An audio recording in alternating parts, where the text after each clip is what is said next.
देखिए सर, इस लेक्चर में हम मैक्सिमम मॉडुलस प्रिंसिपल और मैक्सिमम मॉडुलस थ्योरम को डिस्कस करेंगे, ठीक है। इससे पहले हमने श्वार्ट्ज थ्योरम पढ़ा था, उसमें जस्ट जो पहला लेक्चर है उसमें कुछ टेक्निकल फॉल्ट की वजह से 2 मिनट तक का कुछ दिक्कत हो गई थी। वो 2 मिनट के बाद सही है, वो वीडियो 2 मिनट के बाद सब सही है, ठीक है। आइए मैक्सिमम मॉडुलस प्रिंसिपल समझते हैं हम।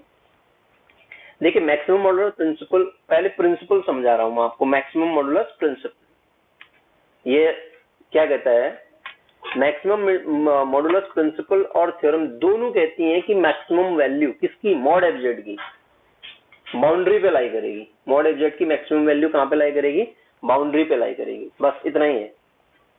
अब सुनिएगा बाउंड्री पे कैसे लाई करेगी, ध्यान दीजिएगा। मॉड एफ जेड की वैल्यू होगी, वो किसकी वैल्यू होगी? मॉड एफ जेड की, एफ जेड की नहीं होगी, ठीक है। एफ जेड की नहीं होगी, वो मॉड एफ जेड की होगी। एफ जेड की क्यों नहीं होगी? जेड एक कॉम्प्लेक्स नंबर है, उसके कॉरस्पॉन्ड जो एफ जेड आएगा वो भी कॉम्प्लेक्स नंबर आएगा। और आप जानते हैं कॉम्प्लेक्स नंबर, दो कॉम्प्लेक्स नंबर को कंपेयर आप कर नहीं सकते हैं। मैक्सिमम कौन है मिनिमम कौन है बता नहीं सकते, इसलिए मॉड एफ जेड की हम बात करेंगे, ठीक है। तो क्या कहता है? मॉड एफ की जो मैक्सिमम वैल्यू होगी कहां पे होगी? बाउंड्री पे होगी। पहले समझते हैं मैक्सिमम मॉडुलस प्रिंसिपल को। क्या कहता है देखिएगा, D be a domain, D कोई डोमेन है, and del D its boundary, del D क्या है? उसकी बाउंड्री है। If a function f is non constant, दूसरी चीज नॉन कांस्टेंट दिया है, एंड एनालिटिक, नॉन कांस्टेंट है और एनालिटिक है, तो उस केस में नॉन कांस्टेंट भी है एनालिटिक भी होना चाहिए। उस केस में जो मॉड एफ जेड की वैल्यू होगी attain its maximum on delta D, मतलब मैक्सिमम वैल्यू हमेशा बाउंड्री पे होगी, ये कहता है। क्या कहता है? Maximum modulus principle. इसी मैक्सिमम मॉडुलस प्रिंसिपल को हम दूसरे तरीके से भी कह सकते हैं, देखिएगा। इफ एफ इज एनालिटिक, अभी क्वेश्चन करेंगे इसके बाद इस पे। इफ एफ इज एनालिटिक, यदि एफ एनालिटिक है डी एंड डेल डी दोनों में, मतलब डोमेन के अंदर भी और उसकी बाउंड्री पार्ट पे भी एनालिटिक है, and mod f z assume maximum some interior point, अगर मॉड एफ जेड कुछ इंटीरियर पॉइंट पे मैक्सिमम कंटेन कर लेता है, मैक्सिमम वैल्यू इंटीरियर पॉइंट पे मिल जाती है ऑफ डी, डोमेन के इंटीरियर पॉइंट पे मिल जाती है, तो उस केस में जो एफ होगा कांस्टेंट फंक्शन होगा, नॉन कांस्टेंट फंक्शन ऐसा काम नहीं कर सकता। कहता है कि डी पे और डेल डी पे, डोमेन में और उसकी बाउंड्री पे यदि किसी फंक्शन मतलब मॉड एफ जेड की मैक्सिमम वैल्यू मिलती है, maximum value, if f z, f analytic है डी पे भी और डेल डी पे भी, और mod f z assume maximum value some interior point, mod f z जो है आपकी मैक्सिमम वैल्यू डोमेन के इंटीरियर पॉइंट पे रखता है, तो ऐसा फंक्शन हमेशा क्या होगा? कांस्टेंट फंक्शन होगा, वो नॉन कांस्टेंट फंक्शन नहीं हो सकता है। अब समझते हैं, देखिए मैक्सिमम मॉडुलस प्रिंसिपल ये था। अब मैक्सिमम मॉडुलस प्रिंसिपल के बाद मैक्सिमम मॉडुलस थ्योरम क्या कहती है उसको समझते हैं। इंपोर्टेंट ये है, देखिए मैक्सिमम मॉडुलस थ्योरम क्या कहती है, D and del D, D domain को और डेल डी उसकी बाउंड्री को डिनोट करता है। If f z is a non constant function, यदि एफ जेड मेरा नॉन कांस्टेंट फंक्शन है, analytic on D and continuous on D union del D. अब मैं कह देता हूं कंटिन्यूअस ऑन डेल डी, मैं क्या कहता हूं? Continuous on del D. D पे तो एनालिटिक है, डेल डी पे कंटिन्यूअस है, तो फिर आप कहेंगे कि यहां तो लिखा है डी यूनियन डेल डी, तो कोई दिक्कत नहीं, डी यूनियन डेल डी क्या दिक्कत है? डी पे तो वो ऑलरेडी क्या है, डी पे हमारा फंक्शन क्या है? ऑलरेडी एनालिटिक है, तो डी पे कंटिन्यूअस होगा ही होगा, डी पे कंटिन्यूअस होगा। और डेल डी पे मैं कह रहा हूं कि डेल डी पे कंटिन्यूअस हो, तो डी पे एनालिटिक होने का मतलब डेल डी पे कंटिन्यूअस तो होगा ही होगा। वो एनालिटिक डिफरेंशियबल तो कंटिन्यूअस, तो डेल डी बोलूं या डी यूनियन डेल डी बोलूं एक ही बात है यहाँ पे, ठीक है।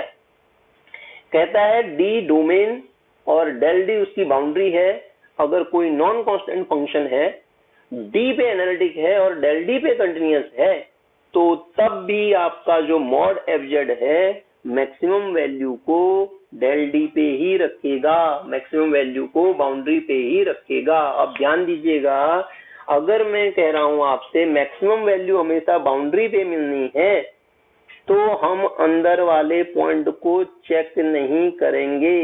मैक्सिमम वैल्यू यदि हमें बाउंड्री पे ही मिलनी है, दोनों केस में बाउंड्री पे ही अगर मैक्सिमम वैल्यू मिलनी है तो हमें अंदर वाले पॉइंट्स को देखने की जरूरत नहीं है। ये मैक्सिमम मॉडुलर प्रिंसिपल का एक और वर्जन भी है ये। तो वो क्या कहता है कि अगर ऐसा हुआ कि मैक्सिमम वैल्यू अंदर मिल गई इंटीरियर पॉइंट पे मॉड एफ जेड की, ध्यान दीजिए, मॉड एफ जेड की यदि मैक्सिमम वैल्यू अंदर मिल गई तो ऐसा फंक्शन एफ एनालिटिक था, तो ऐसा फंक्शन कांस्टेंट ही होगा, नॉन कांस्टेंट फंक्शन ये काम नहीं कर सकता है। ठीक है, तो ये फंक्शन तो कांस्टेंट ही होगा। ये क्या था, मैक्सिमम मॉडुलर प्रिंसिपल का और मैक्सिमम मॉडुलर थ्योरम का हमारे पास स्टेटमेंट था। अब इस पे वर्क करते हैं, क्वेश्चन सॉल्व करने का प्रयास करते हैं। इसमें देखिएगा स्टेटमेंट तो सिंपल है, आप क्वेश्चन देखिए, आप क्वेश्चन क्या है उसको समझिए, तो मैक्सिमम मॉडुलर प्रिंसिपल और थ्योरम दोनों समझ में आ जाएंगी। देखिएगा क्वेश्चन क्या है, हम लेते हैं f z is equal to f z एक function, this is equal to 2z plus 5 iota, और डोमेन क्या है, mod z less than equal to 1, मतलब ये एक क्लोज डोमेन है। ठीक है, तो इसमें क्या कह रहा है, मैक्सिमम वैल्यू निकाल लिया और जिस पॉइंट पे वो मैक्सिमम वैल्यू अटेन करता है वो पॉइंट भी बताइए। इसको सॉल्व करते हैं हम, देखिएगा ये क्या है, क्लोज्ड यूनिट डिस्क है ना, क्या है, क्लोज्ड यूनिट डिस्क है, क्लोज्ड यूनिट डिस्क है। ठीक है, लिखने की जरूरत नहीं है, क्लोज्ड यूनिट डिस्क है ये, आपको mod z less than equal to 1 दिया है तो क्लोज्ड यूनिट डिस्क है। तो कंडीशन पहली क्या थी, तो ये जो फंक्शन है ये फंक्शन तो आपका एनालिटिक होना पड़ेगा। सबसे पहली बात क्या है, एनालिटिक होना पड़ेगा। एफ जेड एनालिटिक है, yes, means F z is analytic, F z is analytic. ये फंक्शन तो आपका केवल ये जो डोमेन दे रखा है इसी पे नहीं, ये तो आपका एवरीवेयर एनालिटिक, एंटायर फंक्शन है ये तो एनालिटिक है। एफ जेड क्या है, एनालिटिक है। कहां पे, मॉड जेड लेस देन 1 पे भी, mod z is equal to 1 पे भी, डी पे भी और उसकी बाउंड्री पे भी फंक्शन एनालिटिक है। अगर फंक्शन डी पे और उसके डेल डी पे बाउंड्री पे एनालिटिक हो तो ऐसा फंक्शन मैक्सिमम वैल्यू को कहां पे रखेगा, सो लिख देते हैं हम, so f z attain, f z has maximum value, maximum value कहां पे अटेन करेगा, f z has maximum value on the boundary, mod z बराबर 1 पे, मॉड जेड बराबर 1। ठीक है, यही हुआ, और हम जानते हैं मॉड जेड बराबर 1 है तो मॉड जेड बराबर 1 क्या इंप्लाइज करता है बताइए, z is equal to e power i theta. Z बराबर क्या हो जाएगा, ई पावर आई थीटा। अब देखिए जेड हमें वैल्यू क्या दे रहा है, ई power i theta, E power आई थी। ध्यान दीजिए मॉड जेड बराबर 1 पे हमें मैक्सिमम मॉडुलर प्रिंसिपल ने इतना बता दिया कि 1 पे इसकी मैक्सिमम वैल्यू मिलेगी मॉड एफ जेड की। ध्यान दीजिएगा मॉड एफ जेड की, बार बार कह रहा हूं मैं आपसे, मॉड एफ जेड की मैक्सिमम वैल्यू कहां पे मिलेगी, वो बाउंड्री पे मिलेगी। अब मुझे अंदर के किसी भी पॉइंट पे चेक करने की जरूरत है नहीं है, जो भी वैल्यू आएगी वो बाउंड्री पे आएगी। ध्यान दीजिएगा बाउंड्री पे एक से ज्यादा वैल्यू भी आ सकती है, उससे कोई दिक्कत नहीं, लेकिन जो आएगी वो वैल्यू कहां पे आएगी, बाउंड्री पे आएगी। अब देखो हम इसको सॉल्व करके निकालते हैं, फिर वो वैल्यू क्या है, हमें इतना तो पता चल गया, जेड क्या है, ई की पावर आई थीटा, रखते हैं इसमें ई की पावर आई थीटा। अगर हम इसमें ई की पावर आई थीटा सब्स्टिट्यूट कर दें, मॉड ऑफ एफ जेड निकालें, फिर mod f z this equal to mod of 2 into e to the power i theta plus 5 i, इसका मॉड देखिए कितना आएगा, 2 into cos theta plus i sine theta, e की power i theta की value रखी plus 5 iota का mod. Solve कीजिए कितना आएगा, 2 cos theta plus i common ले लें तो अंदर बचता है आपका 2 साइन थीटा प्लस 5, और इसको जरा सा और सॉल्व कर लें तो हमें मिलेगा अंडर रूट ऑफ, मॉड निकाल लेते हैं, 4 कॉस स्क्वायर थीटा प्लस यहाँ से कितना आएगा 4 sign square theta plus 25 plus कितना होगा 20 हो जाएगा 20 साइन थीटा मिलेगा ना 20 साइन थीटा। तो अंडर रूट के अंदर जब सॉल्व किया जाएगा 4 हो जाएगा sine square theta plus cos square theta आ जाएगा 4 प्लस 25 प्लस कितना 2 साइन थीटा। ये मॉड एफजेड की हमारे पास वैल्यू मिल गई। अब आप जानते हैं इसको, ये तो सॉल्व करके आसानी से आपने सॉल्व कर लिया।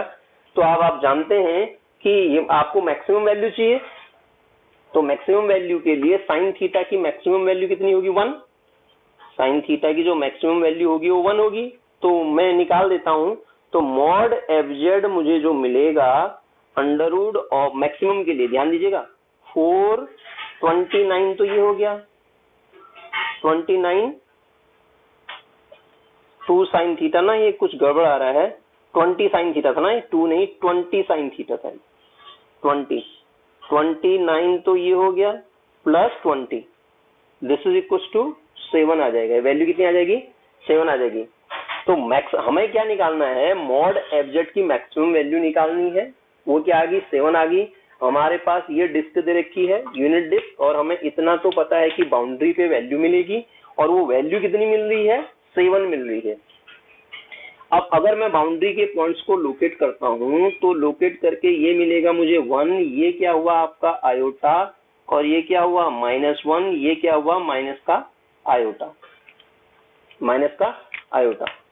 अगर हम मैक्सिमम वैल्यू निकालना चाहें 7 मैक्सिमम वैल्यू आ रही है, और साइन थीटा की वैल्यू कितनी जेड की वैल्यू कितनी है जेड बराबर देखिए जेड की जो वैल्यू हम रखेंगे मॉड एफजेड बराबर कितना मिल रहा है हमें मॉड एफजेड की वैल्यू कितनी आ रही है 7 मिल रही है। मॉड एफजेड की वैल्यू कितनी मिल रही है 7। इसका मतलब मैक्सिमम वैल्यू कितनी है 7 है।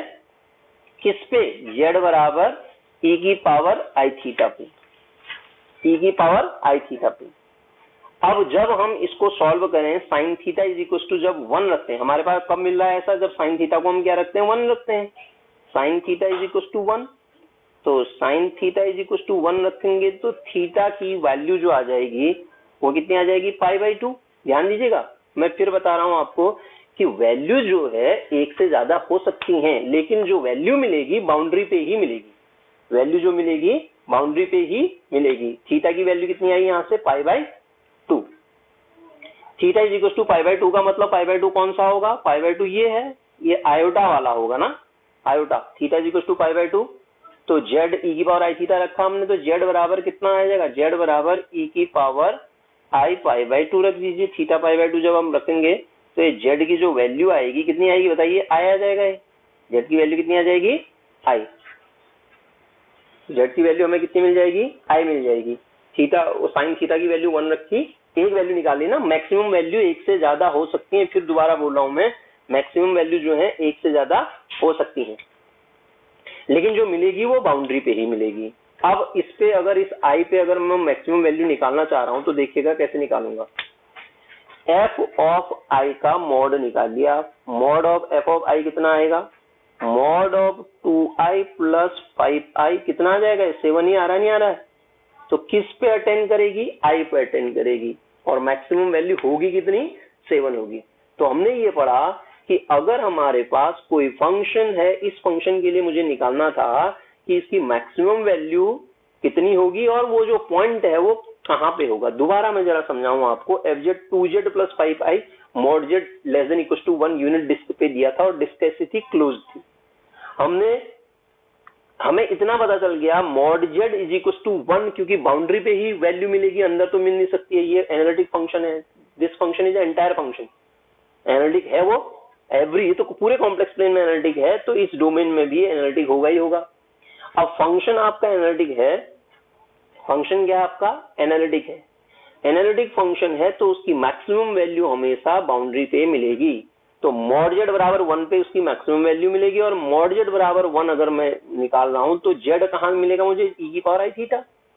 सॉल्व कर दिया हमने, ये वैल्यू सॉल्व करी, मॉड एफ जेड निकाली। मॉड एफ जेड की जो मैक्सिमम वैल्यू आ रही है 7, साइन थीटा बराबर 1 रख के मिल रहा है ये, तो थीटा पाई बाय 2 आ गया, तो जेड की वैल्यू यहां से सॉल्व करी तो कितनी आई, आ गई। तो इस वैल्यू को मॉड में रखूंगा, मॉड एफ जेड, बार बार बोल रहा हूं mod f Z, not F Z, तो वैल्यू कितनी दे देगा, 7 मिल जाएगा। वो पॉइंट क्या है, इसका मतलब वो जो पॉइंट है आयोटा है, जो कि क्या दे रहा है, मैक्सिमम वैल्यू दे रहा है। तो इसे हम क्या कहेंगे, maximum modulus principle of maximum modulus theorem. तो प्रिंसिपल और थ्योरम में अंतर क्या है, मैक्सिमम मॉडुलस थ्योरम कहती है कि डी पे तो एनालिटिक हो, थ्योरम कहती है डी पे तो एनालिटिक हो और डेल डी पे क्या हो, कंटिन्यूअस हो, तो उस केस में भी मैक्सिमम वैल्यू जो मिलेगी हमें, वो हमेशा कहां पे मिलेगी, बाउंड्री पे ही मिलेगी।